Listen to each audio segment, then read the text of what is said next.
میری بہن ہما بہت شرارتی ہے اور صاف گوئی سے کام لیتی ہے۔ ایک مرتبہ ابا کے ایک دوست آنے والے تھے۔ ابو کو ہما کی عادت معلوم تھی، اس لیے انہوں نے ہم سب کو سمجھا دیا کہ ہما کو کمرے میں مت آنے دینا، کہیں یہ ان کی ناک کے متعلق نہ پوچھ بیٹھے۔ اتفاق سے یہ باتیں ہما سن رہی تھی۔ جب وہ مہمان آئے تو ہما کمرے میں جا پہنچی اور جاتے ہی ابو سے کہنے لگی، ابو آپ تو کہتے تھے کہ ہما سے کہنا کہ ان کی ناک سے متعلق کوئی سوال نہ کرے، ان کی تو ناک ہی نہیں ہے۔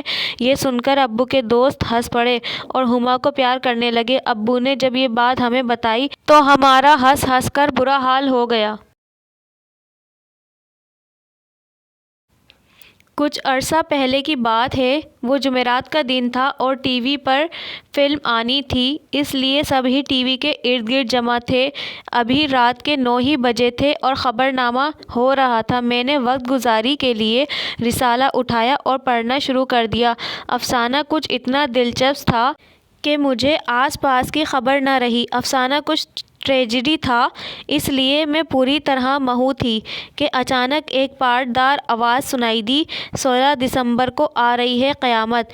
ہائے کے ساتھ جو میں اچھلی تو رسالہ میرے ہاتھ سے نکل کر سامنے میں بیٹھی بچوں کے منہ پر جا لگا۔ اب تو ان کے اچھلنے کی باری تھی اور سارا کمرہ قہقہوں سے گونج رہا تھا۔ جب کچھ حواس درست ہوئے تو سب نے پوچھا، بھئی کیا ہوا تھا؟ تو میں بوکھلا کر بولی، وہ قیامت آ رہی ہے 16 دسمبر کو۔ اس پر ایک اور قہقہہ پڑا اور پھر مجھے معلوم ہوا کہ قیامت فلم کا نام ہے جو 16 دسمبر کو ریلیز ہوگی۔ تو میں بے اختیار ہنس پڑی اور ہنستی ہی چلی گئی اپنی بوکھلاہٹ پر۔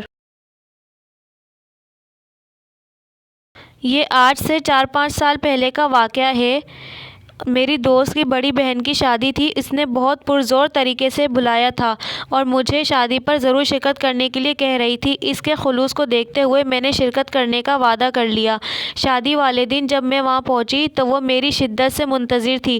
حالانکہ بہت مہمان آئے ہوئے تھے مگر پھر بھی وہ میرا بے حد خیال رکھ رہی تھی۔ کھانے کے وقت وہ مجھے اپنی کزن کے سپرد کر کے چلی گئی مگر وقتاً فوقتاً جھانک لیتی، میرے پاس بیٹھتی اور پھر کسی کے پکارنے پر چل دیتی۔ طعام کے بعد نکاح ہونا قرار پایا تھا۔ جب نکاح کا وقت ہوا تو میں بھی دلہن والے کمرے میں تھی۔ میں سیما باجی کو دلہن بنا دیکھنا چاہتی تھی کہ اتنے میں شور ہوا کہ گواہ آ رہے ہیں۔ لڑکی کے ماموں اور دیگر رشتہ دار جوں ہی اندر آئے تو سرخ بڑے سے دوپٹے میں لپٹی گٹری کی طرف بڑھے اور کہا کہ آپ کو فلاں سے اتنے مہر رائج الوقت سکہ کے عوض قبول ہے۔ تو بے چینی سے گٹری میں ہلچل ہوئی اور وقتاً گھونگھٹ الٹ دیا گیا، ساتھ ہی نہیں کہا گیا اور یہ کہ میں نہیں، یہ ہے دلہن۔ انہوں نے ساتھ بیٹھی لڑکی کی طرف اشارہ کیا جو باریک سرخ گوٹے والا دوپٹہ اوڑھے تھی۔ ان محترمہ کو دیکھ کر بے ساختہ سب ہنس پڑے۔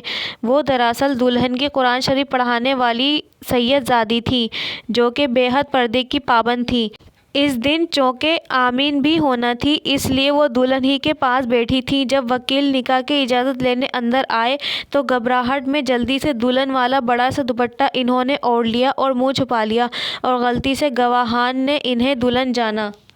جب وہ منظر مجھے یاد آ جاتا ہے تو بے ساختہ ہنس پڑتی ہوں۔ وہ عمر رسیدہ عورت تھیں، ان کے دلہن سمجھ لینے پر سبھی قیقیں لگا رہے تھے اور وہ محترمہ کھسیانے پن سے دوپٹہ منہ میں ٹھوسے ہوئے تھیں۔ وہ سچویشن بس دیکھنے والی تھی۔